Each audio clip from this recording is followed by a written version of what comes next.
Olá, pessoal. Meu nome é Giovanni Assunção, eu sou fisioterapeuta e vim aqui participar do primeiro congresso online de fisioterapia organizado pela Uninasal Pituba, cujo tema central é a funcionalidade na prática fisioterapêutica. Então, eu sou Giovanni Assunção, eu tenho mestrado em fisioterapia pela Unicid, sou especialista em fisioterapia e terapia intensiva pela Sobrafir Cofito, fisioterapeuta lá do Hospital Aliança e professor aqui do curso de fisioterapia da Uninasal Campus Pituba. Eu preparei uma palestra para vocês envolvendo esse tema central do nosso congresso sobre a funcionalidade no ambiente hospitalar. E antes da gente falar especificamente sobre funcionalidade, né, no ambiente hospitalar, é importante que a gente entenda todo o contexto que nós chegamos até hoje, o ano de 2020, desculpe. Isso porque a classificação internacional de funcionalidade, ela nos traz como um modelo para a organização e documentação de informações sobre a funcionalidade e incapacidade. Então, embora a CIF, que vocês já devam ter ouvido falar ao longo do curso da graduação de vocês, ela não seja um documento específico da fisioterapia, ela reflete muito bem o que é a nossa profissão. Veja a definição de fisioterapia pelo Conselho Federal. Ela é uma ciência da saúde que estuda, previne e trata os distúrbios cinético-funcionais intercorrentes em órgãos e sistemas do corpo humano. E isso foi fundamental para que a gente pudesse desenvolver ferramentas que fossem testadas e validadas, levando em consideração o escopo da fisioterapia. Tanto é que hoje nós podemos buscar ferramentas que são específicas porque elas são validadas, elas foram testadas. Uma escala ela não tem um conceito abstrato, né? Uma escala, um questionário, uma ferramenta, ela não tem um conceito abstrato, não. Pelo contrário, tem que existir toda uma fundamentação teórica, um embasamento, e tem que existir teste de diversos ambientes, de diversas populações, para saber se essa escala, essa ferramenta, ela realmente é útil. É isso que a gente destaca aqui, o estágio da prática baseada em evidência. E outro ponto importante que vocês devem estar atentos é que vocês que estão no processo de formação e na graduação ainda, ou quem já é formado, tem que ter um pensamento crítico para buscar uma ação efetiva e acompanhamento temporal dos resultados. Eu entendendo que eu estou com um indivíduo, estou com um paciente, estou avaliando aqui ele nesse primeiro momento, eu tenho que também, em algum momento do tempo do tratamento desse paciente, reavaliá-lo para saber se a intervenção que a gente aplicou lá no começo e que vem mantendo, ela está dando resultado ou não. Eu só consigo saber disso se eu for avaliar meu indivíduo. E para escolher a ferramenta para avaliar, eu tenho que utilizar medidas precisas, tenho que compor um diagnóstico personalizado, um plano terapêutico que é atemporal, que ele vai modificar, e, claro, tem engajamento e envolvimento familiar no meio disso tudo. Vocês percebem que a evolução desse processo de avaliação, a gente pode caracterizar como uma evolução tecnológica? Já pensaram nisso? Acham que não? Muitas vezes a gente erra porque nós pensamos em evolução tecnológica apenas como um equipamento super moderno, um dispositivo que vai fazer com que o paciente que é paraplégico vai andar, que vai botar em pé o idoso para fazer descarga de peso. Isso também é tecnologia, tá certo? Mas mudanças de processos, elas também representam a evolução tecnológica. E é isso que nós vivenciamos dentro da fisioterapia no ambiente hospitalar. Eu vou mostrar para vocês a evolução que nós tivemos das ferramentas que nós usávamos alguns anos atrás. Não errem, vocês, aluno de graduação, geralmente ele acaba sendo muito ansioso. Quando a gente fala do tratamento do paciente, não estou falando só da intervenção, não. O tratamento, ele envolve algumas etapas, que são a avaliação, o diagnóstico e a intervenção, a terapêutica em si, ele é o último estágio. Então, eu tenho que manter essa ordem de forma rígida, porque se eu avalio meu paciente adequadamente e componho para ele um diagnóstico terapêutico que é personalizado, eu não estou falando de diagnóstico médico, é de diagnóstico fisioterapêutico. Pronto, eu unindo essas duas informações, eu já vou conseguir saber o que eu vou precisar fazer para tratar o meu indivíduo, para intervir. Então, a intervenção vai ser o estágio mais fácil a ser feito. E quando você quebra essas duas etapas anteriores e pula logo para a intervenção, a chance de você errar vai ser ser muito grande, então tenham bastante cuidado. Tanto é que a própria CIF, que eu mostrei lá no começo, ela detalha de forma bem minuciosa todos os sistemas, as funções do corporal, função mental, sensorial, voz e fala. Ela detalha tudo o que existe de alteração e as sugestões do que você necessita para avaliar adequadamente aquele sistema, aquela função fisiológica, né? Aqui a gente vai destacar principalmente o sistema neuromúsculo-esquelético. Mas vocês já se perguntaram, eu já falei algumas vezes aqui, essa palavra funcionalidade, e ao longo da graduação vocês já devem ter ouvido falar bastante dessa palavrinha. Mas o que é funcionalidade? Já se perguntaram? A CIF, ela traz uma denominação que é um tanto quanto genérica do que é funcionalidade. Eu gosto muito dessa definição aqui. Funcionalidade, ela é uma habilidade que requer capacidade física para realizar uma atividade, desde o autocuidado até atividades mais vigorosas, que necessitam de graus aumentado, elevado de mobilidade, força e endurance. Ou seja, autocuidado, tomar um banho, escovar o dente, vestir uma roupa, isso é autocuidado. Atividades mais elevadas, por exemplo, correr uma maratona, caminhar, subir uma escada, praticar um esporte, tudo isso você depende de valências do seu sistema corporal muito maior. Mas a gente pode entender funcionalidade naquele indivíduo que está acamado por um AVC até o Usain Bolt que corre 100 metros em menos de 10 segundos. Podemos sim. Os dois, obviamente, têm funcionalidade nos extremos, mas a funcionalidade ela está presente nesses dois pacientes. Esse é um slide que resume muito bem o que é a CIF, a Classificação Internacional de Funcionalidade e Incapacidade de Saúde. Isso porque ela desmistifica o que é a doença, ela não trata de doença, ela trata de transtorno, uma condição de saúde alterada, sendo que essa condição, muitas vezes nós vimos ela como influenciadora dos nossos sistemas corporais, das estruturas, da nossa atividade. Mas uma atividade prejudicada, ela pode interferir de forma ascendente lá na doença, gerando a doença propriamente dita. Então, vamos lá. O que é função corporal? É a função para a qual existe aquele sistema.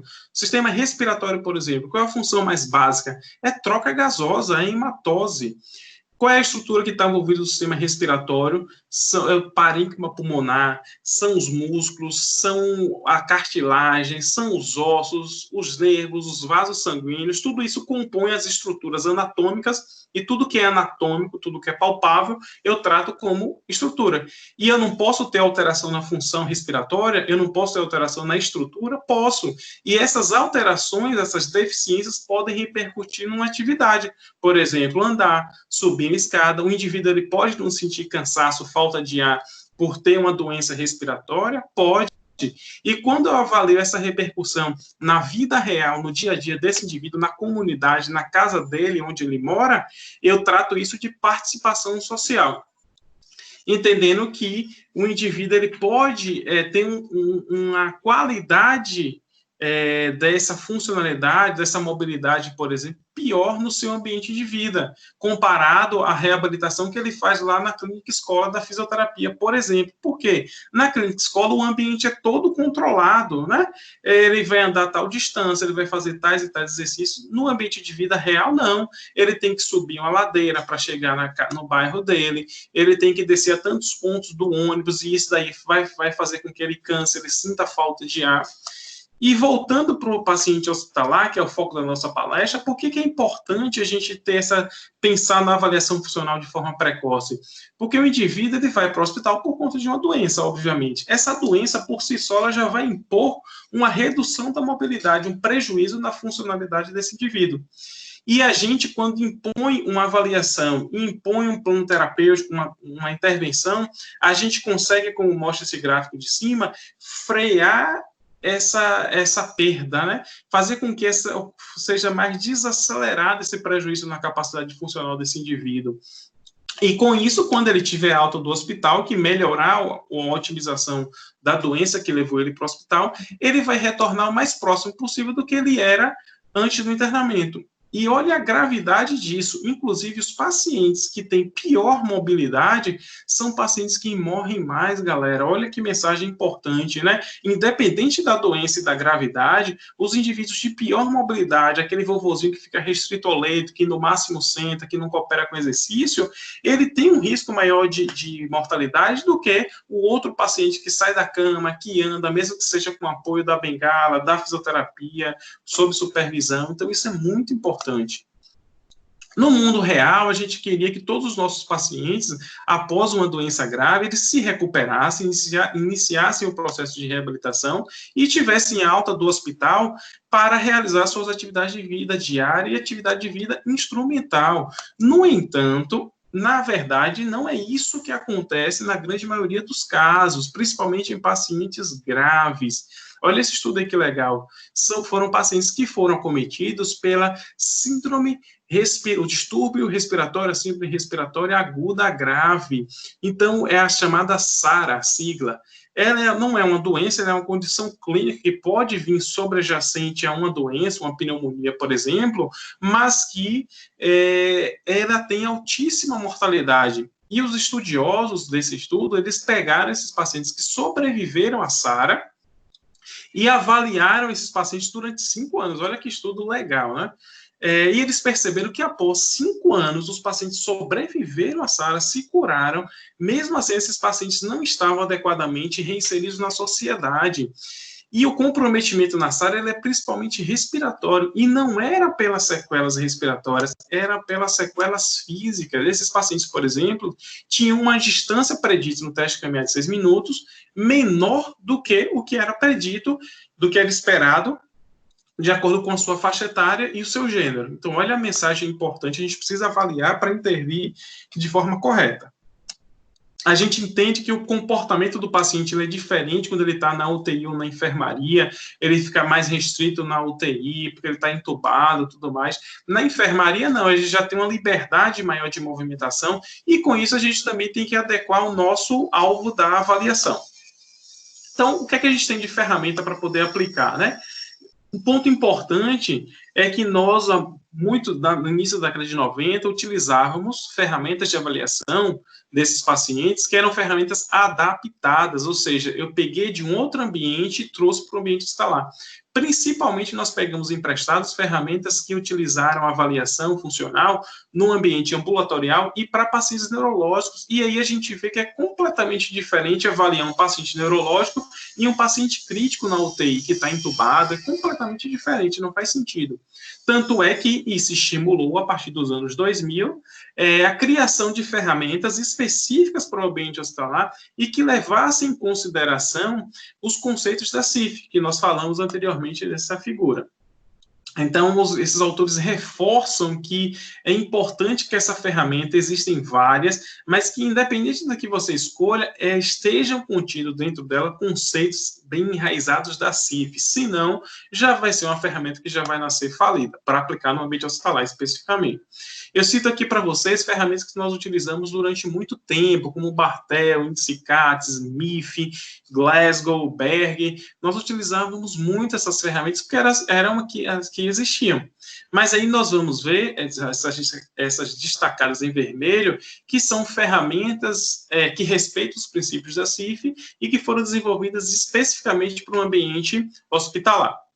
É sempre importante falar da MIF, que embora ela também tenha sido criada para o ambiente ambulatorial e para a população neurológica, é importante destacar que a MIF, ela já traz uma linguagem muito próxima do que essas escalas, que eu vou mostrar daqui a pouquinho, utilizam, às vezes até sistema de pontuação. No entanto, a MIF ela já foi aplicada no ambiente hospitalar, mas percebam como ela é inadequada para esse ambiente, é claro, né?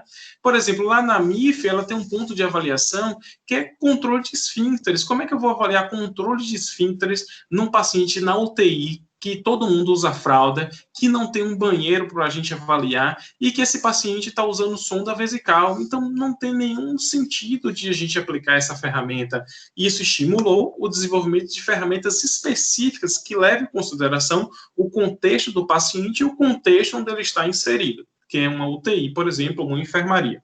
E aí surgiu, por exemplo, uma escala que é a queridinha, que é a PEFIT. Eu vou chamar pelas siglas, mas o nome delas estão descritas acima.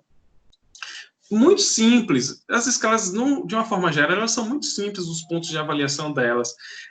A PEFIT, por exemplo, ela avalia 4 domínios, que é a transferência do paciente de sentado beira-leito para a ortostase, a força dos flexores de ombro, a marcha estática e a força dos extensores de joelho.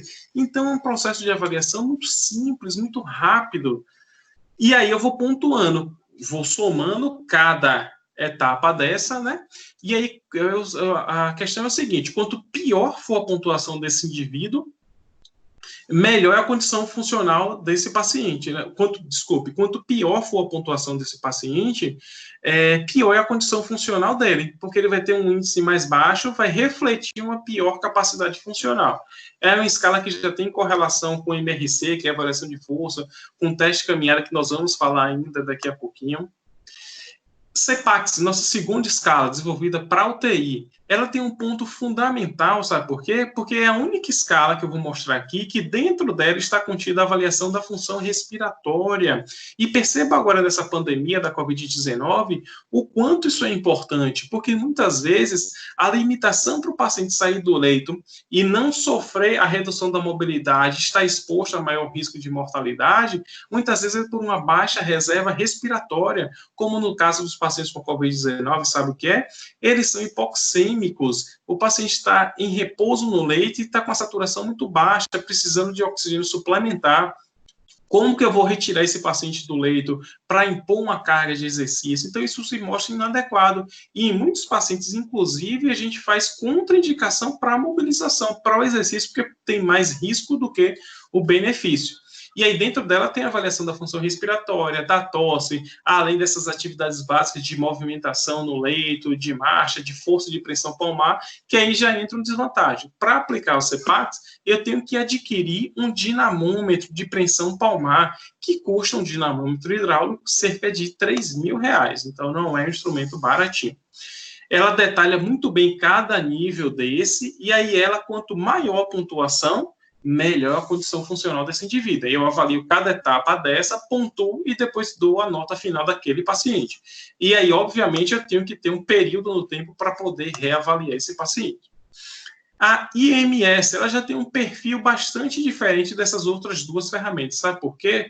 Porque enquanto as outras duas ferramentas categorizavam esse paciente em diversas pontuações, aqui no IMS, eu só quero saber se o paciente faz ou não faz, eu não me preocupo tanto com o detalhe.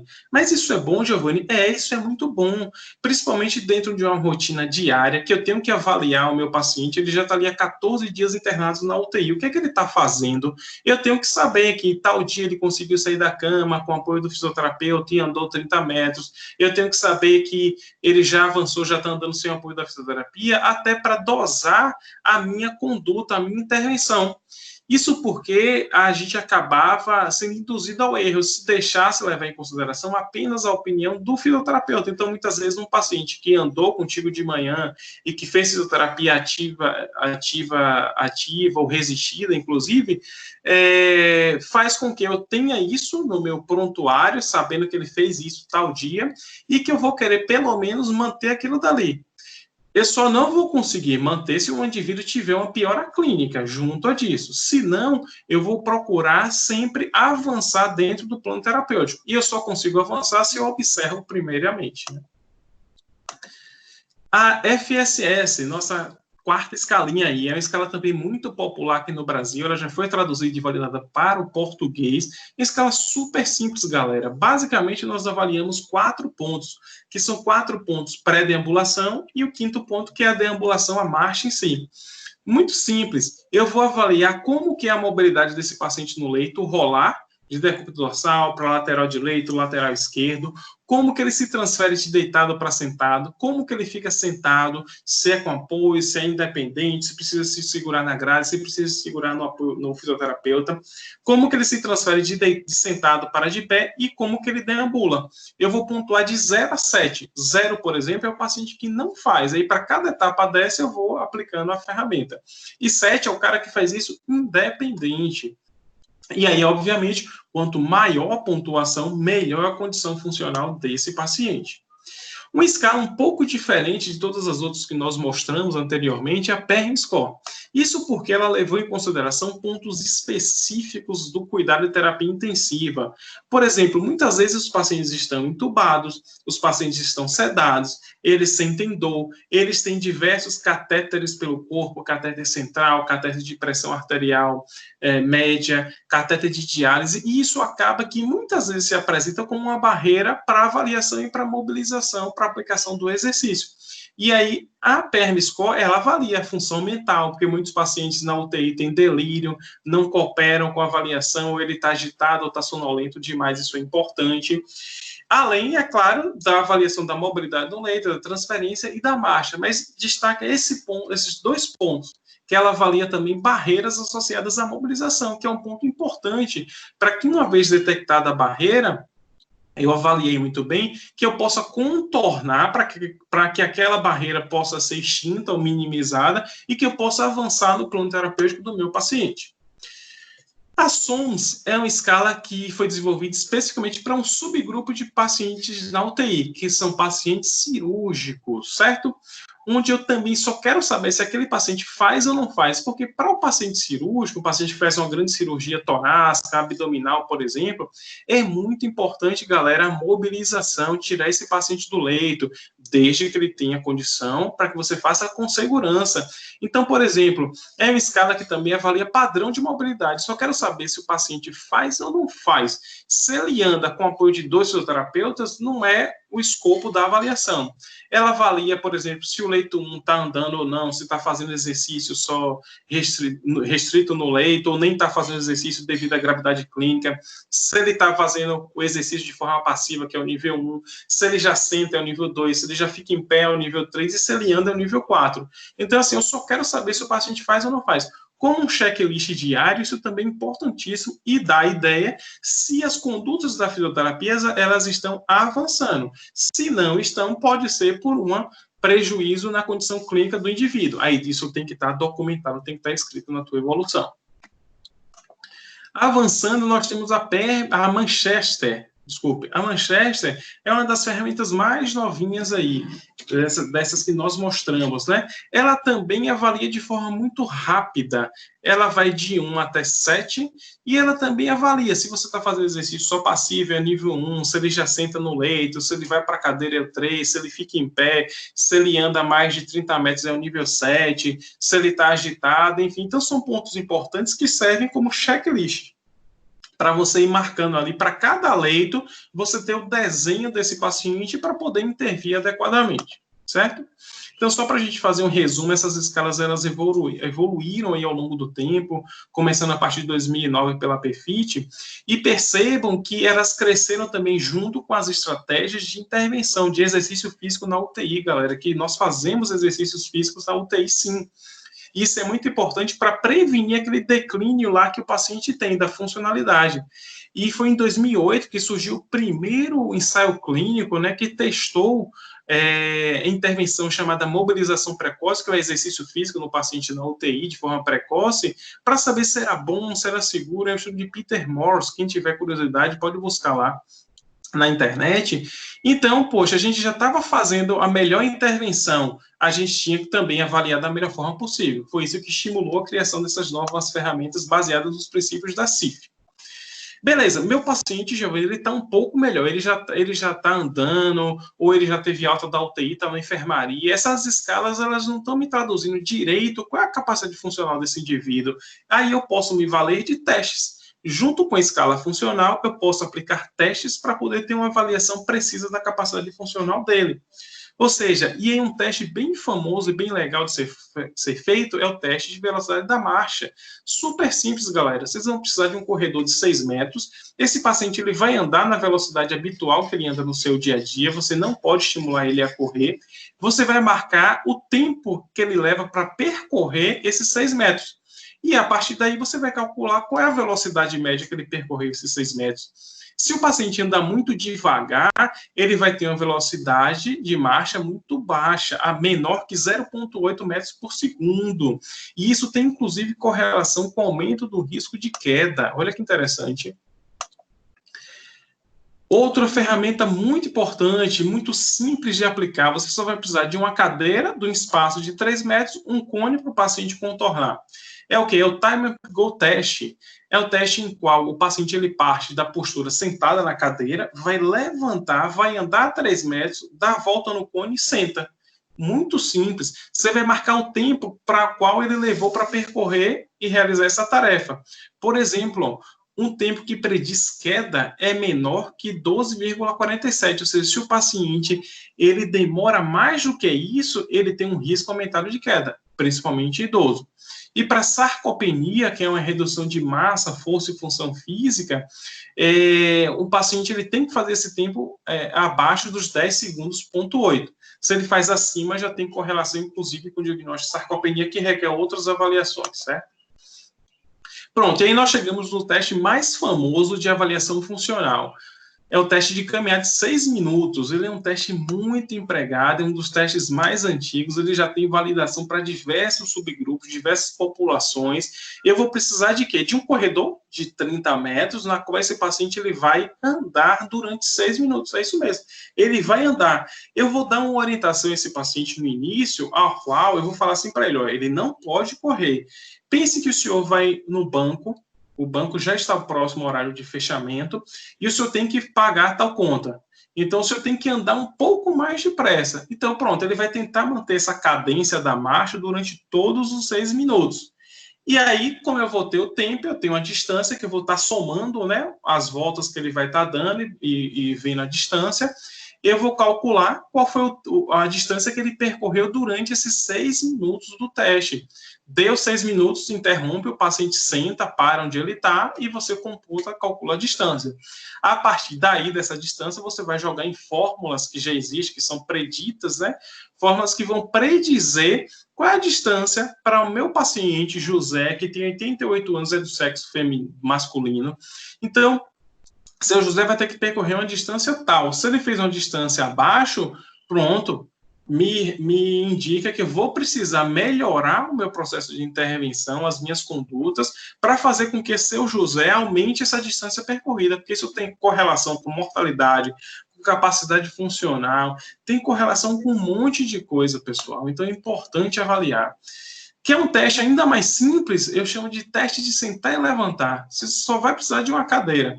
O paciente de braços cruzados, ele vai sentar e levantar. Existem algumas modalidades. Basicamente, existem 3 opções de como eu devo realizar esse teste. Por meio de 5 repetições, eu vou deixar o paciente sentado, vou pedir para ele levantar e sentar durante 5 repetições e vou registrar o tempo, ou com o tempo fixo. Durante 30 segundos ou 1 minuto, o paciente vai ficar sentando e levantando e eu vou contar quantas vezes ele faz isso. Então, aí é fundamental que a gente compute essas performances para entender qual o risco de queda, isso está associado à fraqueza muscular daquele indivíduo ou não. Para um subgrupo específico dentro do ambiente de terapia intensiva, que são pacientes cardiopatas vítimas de infarto agudo do miocárdio, foi desenvolvido um teste, que é o teste de caminhada de 50 metros, inclusive por uma pesquisadora baiana, a Cristiane Dias. Ou seja, eu preciso mobilizar esse paciente, mas eu tenho que saber se eu tenho segurança suficiente para tirar esse paciente do leito. Esse teste ele é super simples, pessoal. Eu vou mensurar variáveis muito simples, que é a frequência cardíaca, frequência respiratória, Borg e saturação. Isso com o paciente deitado em repouso no leito, depois ele senta, eu mensuro, e a pressão arterial também. Senta, depois fica em pé, e aí ele vai andar 50 metros, somente 50 metros no período, num turno, né? Se essas respostas elas foram adequadas, ou seja, o paciente não fez taquicardia, não fez hipertensão, não fez hipotensão, não sentiu um cansaço muito grande, beleza, eu considero o paciente uma boa reserva cardiovascular, e a partir desse momento eu vou incrementando. Então, se de manhã eu andei 50 metros com ele, à tarde eu já vou acrescentar mais 50. Então, à tarde ele vai andar 100 metros. E assim eu vou aumentando de forma segura. O importante é fazer com segurança, certo? E vocês imaginam de qual desses pontos que o teste de caminhada avalia, que é a presença do paciente dorsal, sentado em pé, ou após a deambulação, qual tem maior impacto sobre essas variáveis avaliadas? Imaginam? Talvez alguns devem ter pensado na caminhada, né? Ou seja, se eu for andar, minha frequência cardíaca vai aumentar de forma mais acentuada, tudo mais. Mas não, galera, é a transferência de deitado para sentado, ou seja, o estresse gravitacional. Eu já posso saber como vai ser a resposta do paciente, mesmo sem andar com ele. Então, preste atenção quando for tirar um paciente cardiopata do leito. Um teste muito legal, que é muito utilizado em pacientes pneumopáticos, como o AVC, como o DPLC, desculpem, é o Glittry-Edley Test. Eu avalio o paciente num circuito, ele está sentado na cadeira, ele vai andar, vai subir o degrau, a escadinha, e vai mover objetos de baixo para cima e de cima para baixo. Por que isso? Porque o paciente com pneumopatia, ele tem bastante limitação para a mobilidade de membro superior. Não é isso? Isso acaba competindo o consumo de oxigênio com a musculatura respiratória e faz com que ele canse, ele não consiga realizar a ação com seus membros superiores. E aí, dessa forma, eu vou ter que avaliar qual o tempo que ele faz isso, né? Esse percurso durante 5 vezes tem que ser abaixo de 2 ou 3 minutos. Se tiver acima, significa que o paciente ele tem uma baixa reserva funcional respiratória, músculo esquelético, entendeu? Vamos partir para ferramentas mais específicas, mais pontuais, como a avaliação de força. A gente conhece classicamente o teste muscular manual, que eu, como fisioterapeuta, coloco a força, a resistência, para ver se o paciente vence aquela resistência. Mas é um teste que tem uma divergência muito grande entre avaliadores. Por isso que surgiu o dinamômetro handheld, onde, como vocês estão vendo a figura, o fisioterapeuta ele vai aplicar a resistência com esse aparelhinho, e essa força desse grupo muscular, ela vai ser gerada em forma de newtons, e aí eu vou conseguir saber especificamente desse meu paciente, esse grupo muscular, sem esse viés de entendimento de um profissional ou outro. Outro teste bem legal, o dinamômetro de preensão palmar, que é utilizado lá no CEPAX. Olha como é essa ferramenta. É um dinamômetro hidráulico que o paciente vai pressionar e avalia a força de pressão. Mas, Giovanni, essa força de pressão, ela tem correlação com toda a força do nosso corpo, certo? Aí tem as variáveis para o teste de pressão palmar, para diagnóstico de sarcopenia em idosos, para associação com a fraqueza muscular adquirida na UTI. Outra variável e exame importante, teste, né, para avaliação do aspecto muscular, é a ultrassonografia, galera, porque o paciente, muitas vezes na UTI, ele está sedado, entubado, e ele não consegue cooperar com a nossa avaliação. E aí, uma forma de você entender e perceber se ele já está perdendo força muscular, e isso é super característico, porque muitas vezes ele fica em repouso, ele está sedado, ele usa bloqueador e a própria doença agride a fibra muscular. Com o ultrassom, eu estou analisando a anatomia e como vocês percebem nessa imagem, essa é a imagem do reto femoral de um paciente. Olha a segunda imagem, como o reto femoral ele perdeu diâmetro, a área de secção transversa está reduzida. Se eu reduzir essa área de secção transversa, eu reduzo também minha capacidade de gerar torque, de gerar força, potência. Então, é muito importante empregar cada ferramenta no estágio adequado e pertinente para cada condição clínica de cada paciente. Então, essa é a mensagem que eu tenho para deixar para vocês. Muito obrigado e um bom congresso.